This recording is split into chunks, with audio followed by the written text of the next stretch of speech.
Alhamdulillah, Alhamdulillah al-hadi bil-hadi ila bayani mahya'i rasadi amadda ababanuha wa rasana salsal bayani fi syuduril ulama.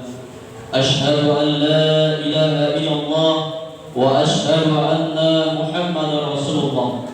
Allahumma salli ala sayyidina Muhammad wa ala alihi sayyidina Muhammad.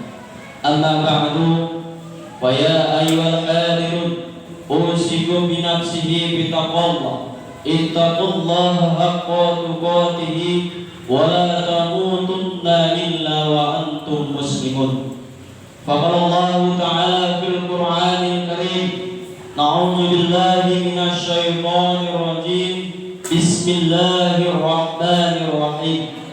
Wattaqu yawman turja'una fihi ila Allah, summa tuwaffa kullu nafsin ma kasabat wa hum la yuzlamun. Hadirin hamba Allah kaum muslimin yang dirahmati Allah Subhanahu wa taala. Kembali kita bersyukur kepada Allah dengan mengucapkan kalimat alhamdulillahi rabbil alamin.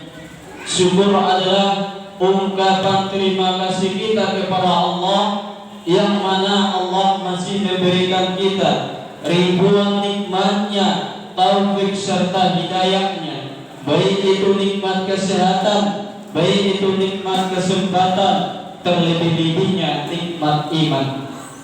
Walaupun kita jadikan air laut sebagai tintanya, ranting-rantingan sebagai penanya, daun-daunan di dunia ini sebagai kertasnya, la tuhsuha, kata Allah, engkau tidak bisa menghitung nikmatku yang telah kuberikan kepadamu pada hari ini.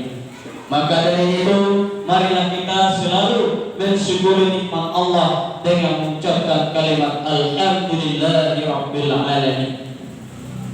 Salawat dan salam yaitu ke ruh baginda alam Nabiuna Muhammad Rasulullah sallallahu alaihi wasallam, syafaatnya yang kita harapkan di hari tiada pertolongan melainkan syafaat baginda Nabi Muhammad sallallahu alaihi wasallam. Sebagaimana hadis Nabiuna Muhammad Rasulullah sallallahu alaihi wasallam, orang yang akan mendapatkan syafaatku di hari kelak nantinya adalah orang yang memperbanyak salawat kepadaku, terlebih-lebih di hari Jumat, yang berupa lafaz Allahumma sholli ala sayyidina Muhammad wa ala alihi sayyidina Muhammad. Di samping itu, khatib tidak lupa dan bosannya mengajak, menghimbau para hadirin sekaliannya, khususnya ini pribadi khatib sendiri, untuk meningkatkan iman dan takwa kita kepada Allah Subhanahu wa taala. Karena modal iman dan takwa lah kita bisa bahagia di dunia maupun di akhirat. Karena modal iman dan takwa lah kita bisa selamat dunia maupun akhirat. Hadirin hamba Allah yang dirahmati Allah Subhanahu wa taala. Adapun judul khutbah kita pada siang yang berbahagia ini adalah ketakwaan kepada Allah Subhanahu wa taala. Walaupun sudah jelas dijelaskan tentang ayat-ayat Al-Qur'an, hadis Nabi Muhammad SAW, serta beberapa kisah alim ulama mengenai ketakwaan kepada Allah Subhanahu wa taala, kita tetap tidak dapat membatasinya, namun secara ringkas kita harus pahami bahwa rasa takut kepada Allah Subhanahu wa taala adalah hiasan kesempurnaan dalam Islam.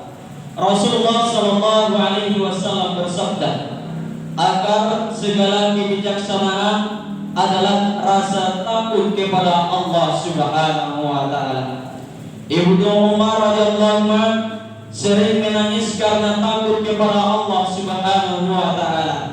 Demikian seringnya ia menangis sehingga matanya menjadi buta. Ada seseorang yang memperhatikan dirinya dengan heran karena banyak menangis, maka ia berkata kepada orang orang itu. Tampaknya engkau heran melihat aku menangis. Sungguh matahari pun menangis karena takut kepada Allah. Dalam riwayat lain ia berkata, bulan pun menangis karena takut kepada Allah Subhanahu wa ta'ala. Ketika seseorang sahabat muda datang sedang membaca Al-Quran, lewatlah Nabi SAW. Ketika bacaan pemuda tadi sampai pada ayat وَإِذَا انشَقَّتِ السَّمَاءُ فَكَانَتْ وَرْدَةً كَالْدِهَامِ, maka apabila langit telah terbelah dan menjadi merah seperti kulit yang merah. Quran surah Ar-Rahman ayat 37. Beliau Rama pembaca tadi berdiri tegak dan menangis terisak-isak sehingga napasnya hampir putus. Ia berkata, ya Allah, apa yang akan terjadi padaku bila langit telah terbelah kiamat? Sungguh maha nasibku. Lalu Nabi SAW bersabda kepadanya, tangisanmu telah menyebabkan para malaikat menangis. Seorang Ansor terduduk menangis setelah menunaikan sholat tahajudnya. Ia berkata, aku memohon perlindungan kepada Allah dari api neraka Jahannam. Nabi SAW bersabda, kamu telah membuat para malaikat menangis. Seorang sahabat yang bernama Abdullah bin Rawahah radhiyallahu anhu menangis sedih ketika terlihat oleh istrinya ikut menangis. Abdullah radhiyallahu anhu bertanya, mengapa kamu menangis? Jawab istrinya, apa yang menyebabmu menangis itu pula yang membuatku menangis. Kata Abdullah radhiyallahu anhu, aku menangis karena membayangkan jika nanti aku harus menyeberangi neraka melalui sirat, aku tidak tahu apakah aku akan selamat atau tertinggal di sana. Suatu ketika Zurarah bin Auf radhiyallahu anhu sedang sholat di dalam masjid ketika sampai pada ayat wa idza nuqira fin naqur wa dzalika yauma idzin yaumun 'asir, maka apabila ditiupkan sangkakala, maka waktu itu adalah waktu datangnya hari yang sulit. Quran surah Al-Mudaththir ayat 8 sampai 9. Ia terjatuh dan langsung meninggal dunia. Lalu orang-orang membawanya ke rumah. Ketika Khalid radhiyallahu anhu sedang sholat dan sampai pada ayat kullu nafsin dha'iqatul maut, setiap jiwa akan merasakan yang namanya mati. Quran surah Al-Ankabut ayat 57. Ia pun mengulang-ulang ayat tersebut. Tiba-tiba terdengar suara dari sudut rumahnya. Berkali-kali kamu hendak mengulang-ulang ayat itu. Bacaanmu telah menyebabkan kematian 4 jin.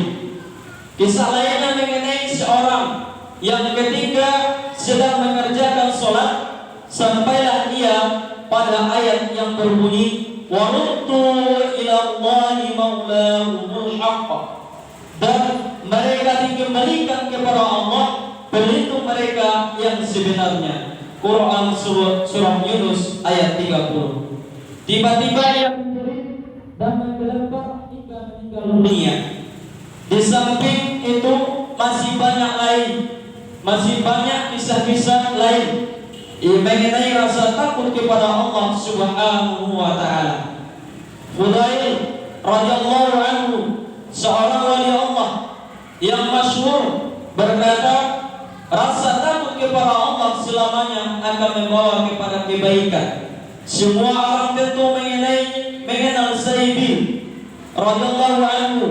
Ia pernah berkata, jika aku sedang takut kepada Allah, maka akan terbuka rahasia hikmah ibrah bagiku. Terbukanya rahasia itu